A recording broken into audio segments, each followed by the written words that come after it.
Trauma and Recovery: The Aftermath of Violence, from Domestic Abuse to Political Terror, by Judith Herman.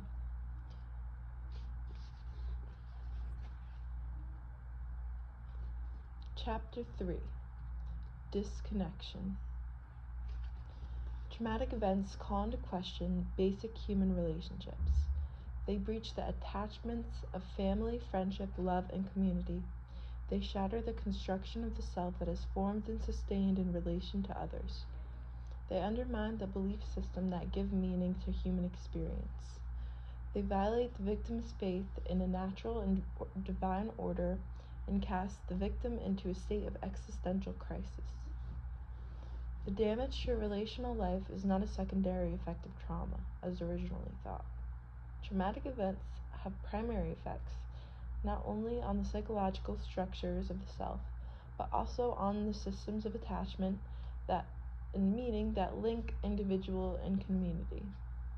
Marty Horowitz defines traumatic life events as those that cannot be assimilated with the victim's inner schemata of self in relation to the world. Traumatic events destroy the victim's fundamental assumptions about the safety of the world, the positive value of self, and the meaningful order of creation. The rape survivor Alice Sebold testifies to this loss of security. When I was raped, I lost my virginity and almost lost my life. I also discarded certain assumptions I had held about how the world worked and about how safe I was. The sense of safety in the world, where basic trust is acquired in earliest life in the relationship with the first caretaker. Originating with life itself, the sense of trust sustains a person throughout the life cycle. It forms the basis of all systems of relationship and faith. The original experience of care makes it possible for human beings to envision a world in which they belong, a world hospitable to human life. Basic trust is a foundation, belief in the continuity of life, the order of nature, and the transcendent order of the divine. In situations of terror, people spontaneously seek their first source of comfort and protection. Women soldiers and raped women cry for their mothers or for God. When this cry is not answered, the sense of basic trust is shattered. Traumatized people feel utterly abandoned, utterly alone, cast out of the human and divine systems of care and protection that sustain life. Thereafter, a sense of alienation, of disconnection, pervades every relationship, from the most intimate familial bonds to the most abstract affiliations of community and religion. When trust is lost, traumatized people feel they belong more to the dead than living. Virginia Woolf captures this inner devastation in her portrait of the shell-shocked combat veteran, Septa Smith.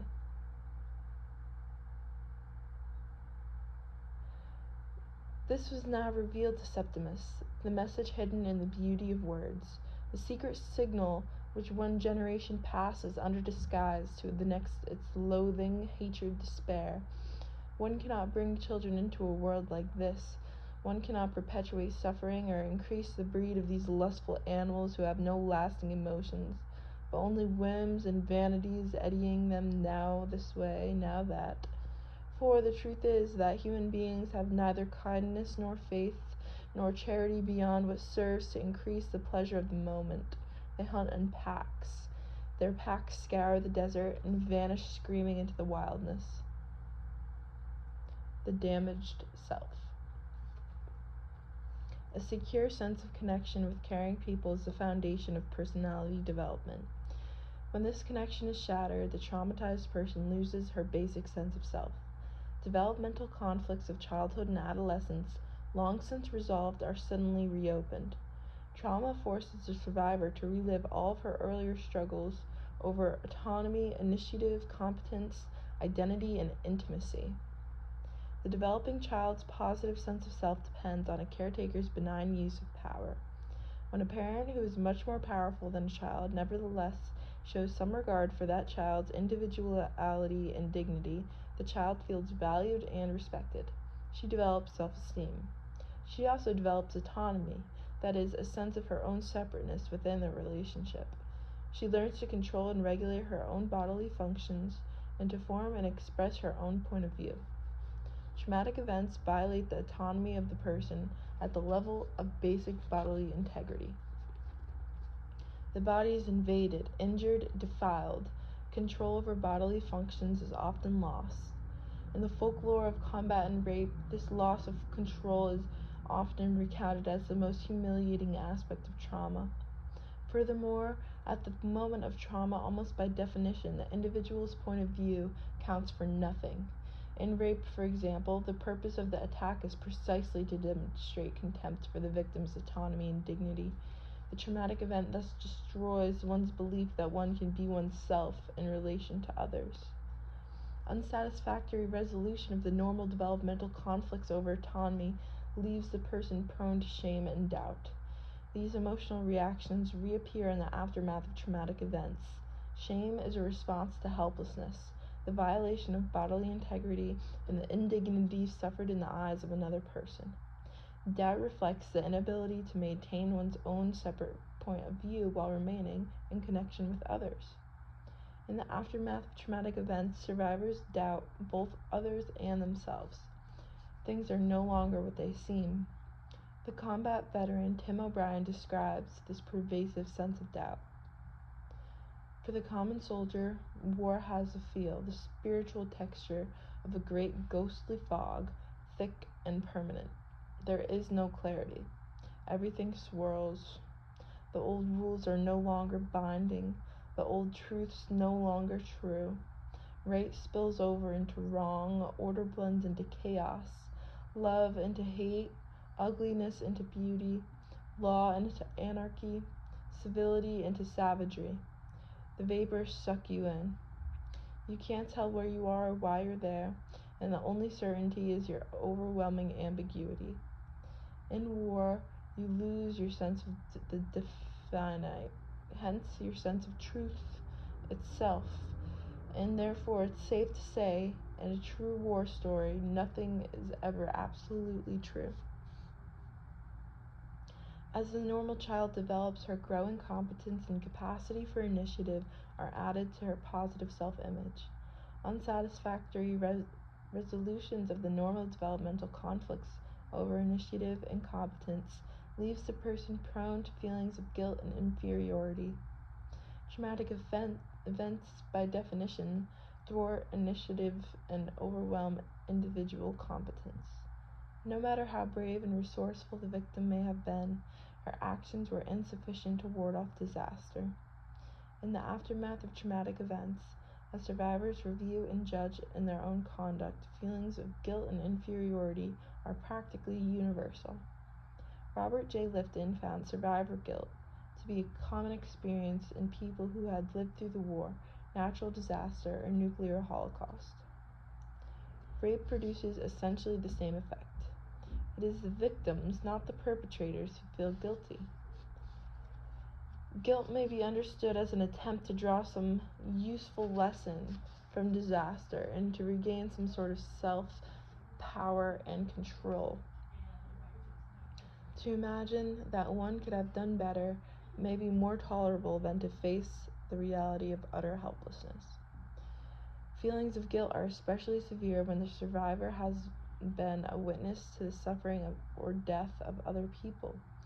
To be spared oneself in the knowledge that others have met a worse fate creates a severe burden of conscience. Survivors of disaster and war are haunted by images of the dying whom they could not rescue. They feel guilty for not risking their lives to save others, or for failing to fulfill the request of a dying person. In combat, witnessing the death of a buddy places the soldier at a particularly high risk for developing post-traumatic stress disorder. Similarly, in natural disaster, witnessing the death of a family member is one of the events most likely to leave the survivor with an intractable, long-lasting traumatic syndrome. The violation of human connection and consequently the risk of post-traumatic stress disorder is highest of all when the survivor has not been merely a passive witness, but also an active participant in violent death or atrocity. The trauma of combat exposure takes on the added force when violent death can no longer be rationalized in terms of some higher value or meaning. In the Vietnam War, soldiers became profoundly demoralized when victory in battle was an impossible objective, and the standard of success became the killing itself, as exemplified by the body count. Under these circumstances, it was not merely the exposure to death, but rather the participation in meaningless acts of malicious destruction that rendered men most vulnerable to lasting psychological damage. In one study of Vietnam veterans, about 20% of men admitted to having witnessed atrocities during their tour of duty in Vietnam, and another 9% acknowledged personally committing atrocities. Years after the return from the war, the most symptomatic men were those who had witnessed or participated in abusive violence. Confirming these findings, another study of the Vietnam veterans found that every one of the men who acknowledged participating in atrocities had post-traumatic stress disorder more than a decade after the end of the war. The belief in a meaningful world is formed in relation to others and begins in the earliest of life. Basic trust acquired in the primary intimate relationships is the foundation of faith. Later elaborations of the sense of law, justice, and fairness are developed in childhood in relation to both caretakers and peers. More abstract questions of the order of the world, the individual's place in the community, and the human place in the natural order are normal preoccupations of adolescence and adult development. Resolution of these questions of meaning requires the engagement of the individual with the wider community. Traumatic events once again shatter the sense of connection between individual and community, creating a crisis of faith. Lifton found pervasive distrust of community and the sense of a counterfeit world to be common reactions in the aftermath of disaster and war. A combat veteran of the Vietnam War describes his loss of faith. I could not rationalize in my mind how God let good men die. I had gone to several priests. I was sitting there with this one priest and said, "Father, I don't understand this. How does God allow small children to be killed? What is this thing, this war, this bullshit? I got these friends who are dead." That priest, he looked at me in the eye and said, "I don't know, son. I've never been in war," I said. "I didn't ask you about war. I asked you about God." The damage to the survivor's faith and the sense of community is particularly severe when the traumatic events themselves involve the betrayal of important relationships. The imagery of these events often crystallizes around a moment of betrayal, and this is the breach of trust which gives the intrusive images their intense emotional power. For example, in Abram Carradiner's psychotherapy of the Navy veteran who had been rescued at sea after his ship was sunk, the veteran became most upset when revealing how he felt let down by his own side. The patient became rather excited and began to swear profusely. His anger was aroused clearly by incidents connected with his rescue. They had been in the water for a period of about 12 hours when a torpedo boat destroyer picked them up. Of course, the officers in the lifeboats were taken off first. The 8 or 9 men clinging to the raft the patient was on had to wait in the water for 6 or 7 hours longer until help came. The officers had been rescued first, even though they were already relatively safe in lifeboats, when the enlisted men hanging onto the raft were passed over, and some of them drowned as they awaited rescue. Though Gardiner accepted this procedure as part of the normal military order, the patient was horrified at the realization that he was expendable to his own people. The rescuer's disregard for this man's life was more traumatic to him than were the enemy attack, the physical pain of submersion into cold water, the terror of death, and the loss of the other men who shared his ordeal. The indifference of the rescuers destroyed his faith in his community. In the aftermath of this event, the patient exhibited not only classic post-traumatic symptoms, but also evidence of pathological grief, disrupted relationships, and chronic depression. He had, in fact, a profound reaction to violence of any kind and could not see others being injured, hurt, or threatened. However, he claimed that he felt like suddenly striking people and that he had become very pugnacious towards his family. He remarked, "I wish I were dead. I make everyone around me suffer." The contradictory nature of this man's relationship is common to traumatized people. Because of their difficulty in modulating intense anger, survivors oscillate between uncontrolled expressions of rage and intolerance of aggression in any form. Thus, on one hand, this man felt compassionate and protective towards others and could not stand the thought of anyone being harmed, while on the other hand, he was explosively angry and irritable towards his own family. His own inconsistency was one of the sources of his torment. Similar oscillations occur in the regulation of intimacy. Trauma impels people both to withdraw from close relationships and to seek them desperately. The profound disruption in basic trust, the common feelings of shame, guilt, and inferiority, and the need to avoid reminders of the trauma that might be found in social life all foster withdrawal from close relationships. But the terror of traumatized events intensifies the need for protective attachments. The traumatized person therefore frequently alternates between isolation and anxious clinging to others. The dialectic of trauma operates not only in the survivor's inner life, but also in her close relationships. It results in the formulation of intense, unstable relationships that fluctuate between extremes. A rape survivor describes how the trauma disrupted her sense of connection to others. There's no way I could describe what was going on inside of me. I was losing control, and I'd never been so terrified and helpless in my life. I felt as if my whole world had been kicked out from under me, and I had been left to drift alone in the darkness.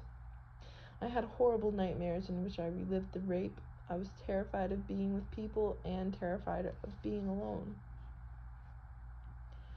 Traumatized people suffer damage to the basic structures of the self. They lose trust in themselves, in other people, and in God. Their self-esteem is assaulted by experiences of humiliation, guilt, and helplessness. Their capacity for intimacy is compromised by intense and contradictory feelings of need and fear. The identity that they have formed prior to the trauma is irrevocably destroyed. The rape survivor Nancy Ziegenmayer testifies to this loss of self. The person that I was on the morning of November 19th, 1988 was taken from me and my family. I will never be the same for the rest of my life.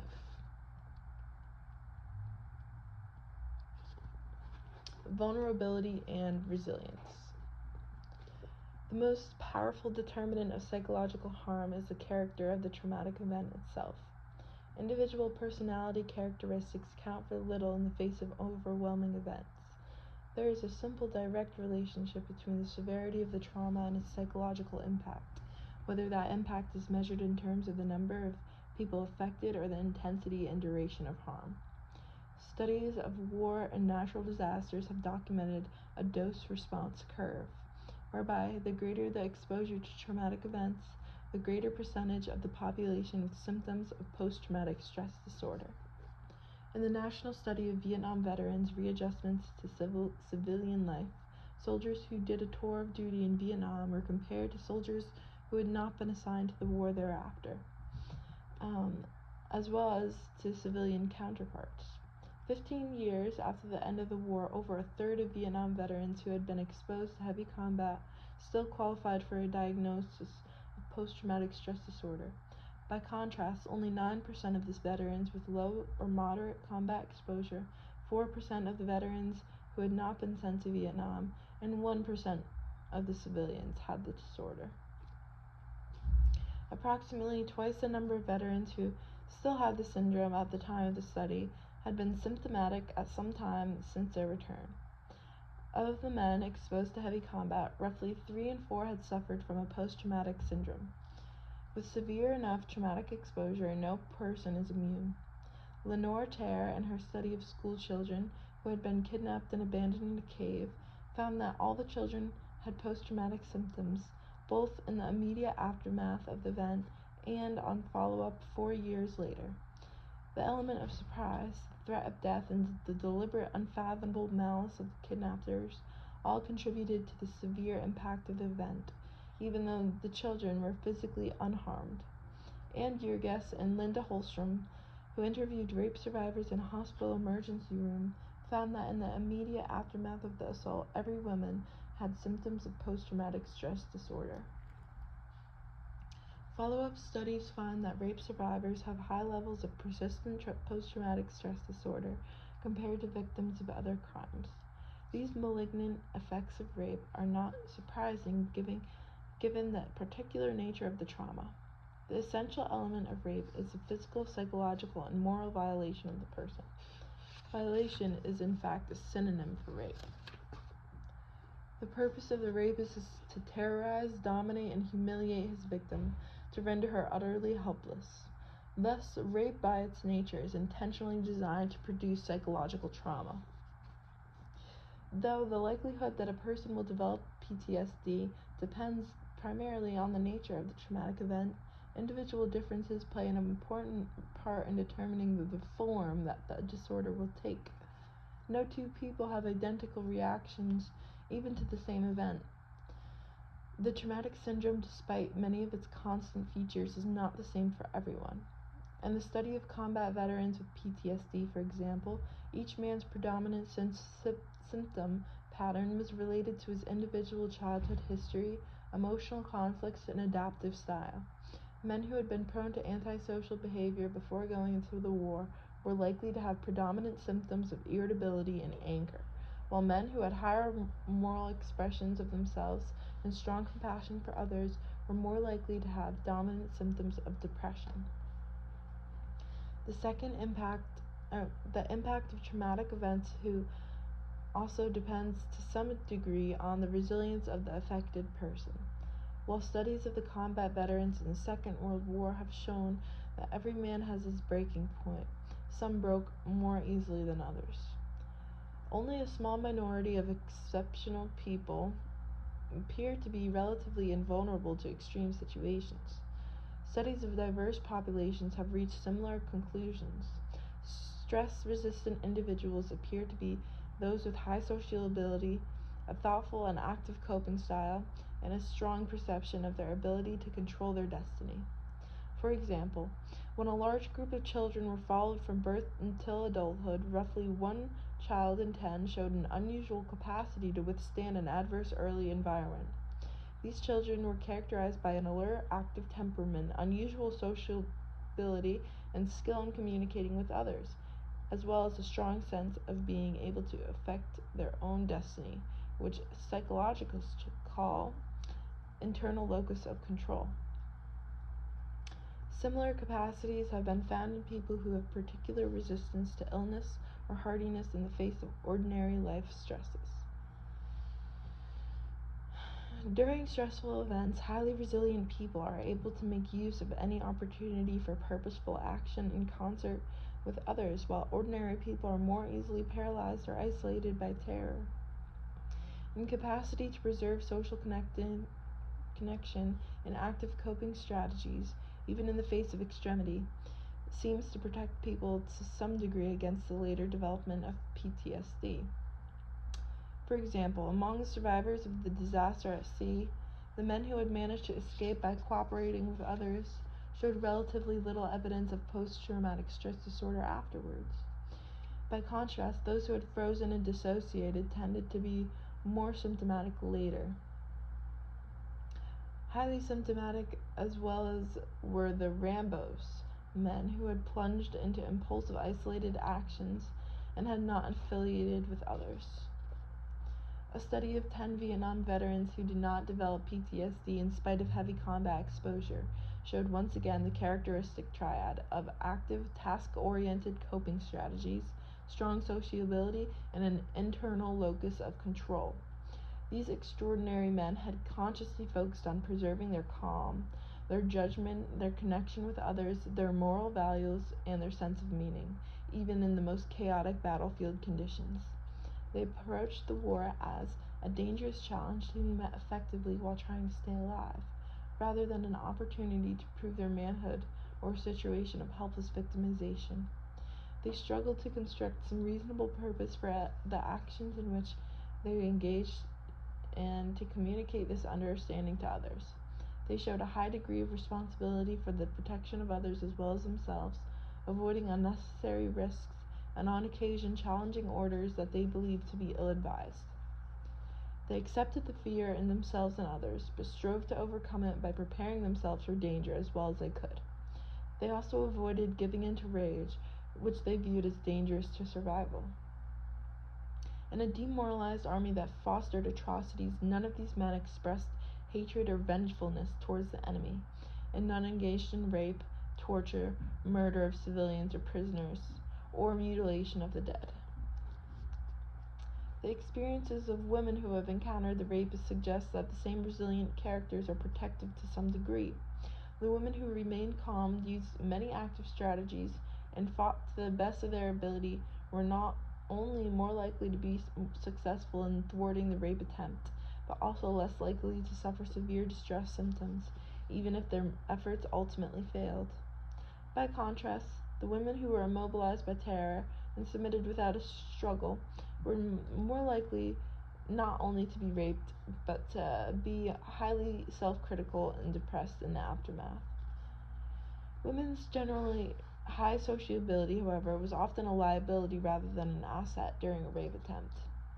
Many women tried to appeal to the humanity of the rapist or to establish some form of empathetic connection with him. These efforts were almost universally futile. Though highly resilient people have the best chance of surviving relatively unscathed, no personal attribute of the victim is sufficient in itself to offer reliable protection. The most important factor universally cited by survivors is good luck. Many are keenly aware that the traumatic event could have been far worse, and that they may have well been broken if fate had not spared them. Sometimes survivors attribute their survival to the image of a connection that they managed to preserve even in extremity, though they are well aware that this connection was fragile and could have been easily destroyed.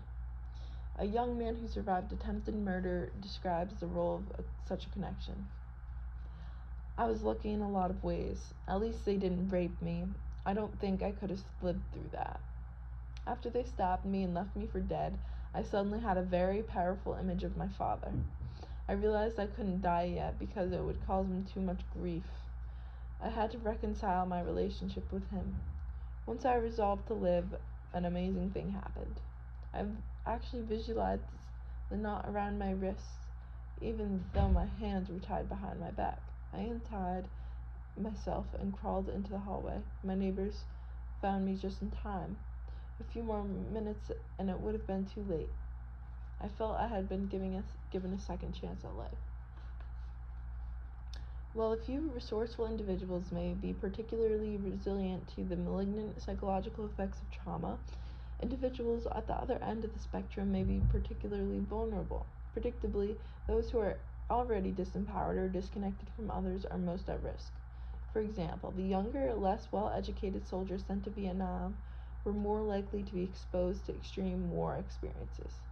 They were also more likely to have fewer social supports on their return home and were consequently less likely to talk about their war experiences with friends or family. Not surprisingly, these men were at high risk for developing PTSD.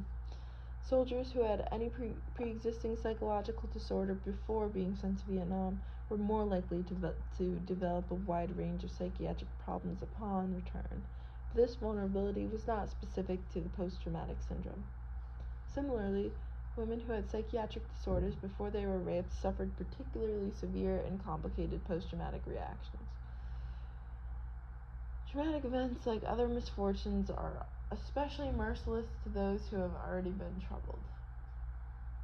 Children and adolescents who are relatively powerless in comparison to adults are also particularly susceptible to harm. Studies of abused children demonstrate an inverse relationship between the degree of psychopathology and the age of the onset of abuse. Adolescent soldiers are more likely than their more mature comrades to develop PTSD in combat. And adolescent girls are particularly vulnerable to the trauma of rape.